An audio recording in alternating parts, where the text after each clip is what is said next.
Scene 24, take one.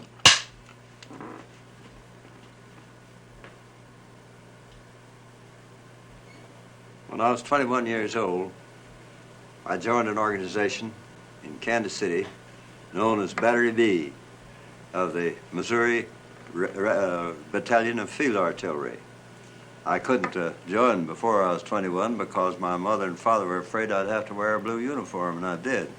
And I wore that blue uniform out to see my old grandmother. She looked at me. I thought I looked mighty pretty in that uniform. Said, "Harry, that's the first time a uniform of that color has been in this house since the Civil War. Don't you bring it back." I didn't. You can be sure of that.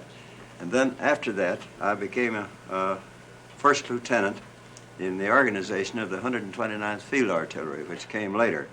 I was a first lieutenant in Battery F of the, this is where I was a first lieutenant in Battery F of the 129th Field Artillery, a 75 battery. That picture was taken in France, where we didn't have any equipment here to operate with. We got all our training in France.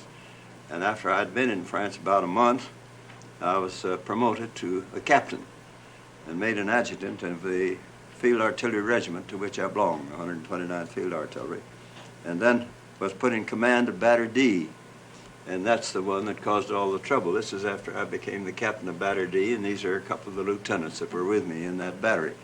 And that battery had quite an experience.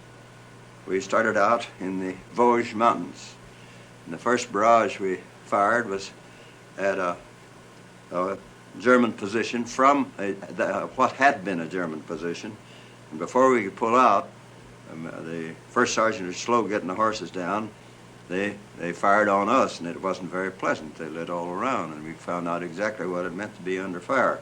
Then we moved down to the Meuse-Argonne Drive. We went to Saint-Mihiel first in reserve. Horses stood still with harness on all day that day, but we didn't do any shooting. Then we moved over to the Meuse-Argonne Drive at the Samidou sector, they called it.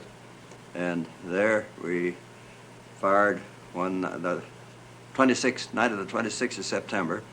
We fired 3,000 rounds from 4 o'clock until 8 o'clock. And every once in a while, he could only have 3 guns because it gets so hot you had to put a wet blanket over it to keep them from melting. When we got through firing that barrage, we hitched up as fast as we could, drove up across the front, and went into position up between Verdun and Cheppy in France. And then fired another barrage that day and fired intermittently all the way through. And while we were in that position, I had a chance to shoot out 3 batteries on the German side. They were firing on our men who were walking down on a prairie plain way up above the river. I'll think of the name of it in a minute, at Verdun. And in doing that, I was firing outside the sector. And the colonel called me up and asked me if I was firing outside the sector. I said, "Yes, Colonel, I just put some German batteries out of business." He says, "You quit firing over there." Well, he was way back, and I knew he'd never get up with me, so I kept on firing and knocked out the other 2 batteries, which paid off in the election of 1948. These were Pennsylvania batteries, and I got into a town just outside of Scranton, Pennsylvania, where 2 of these batteries came from.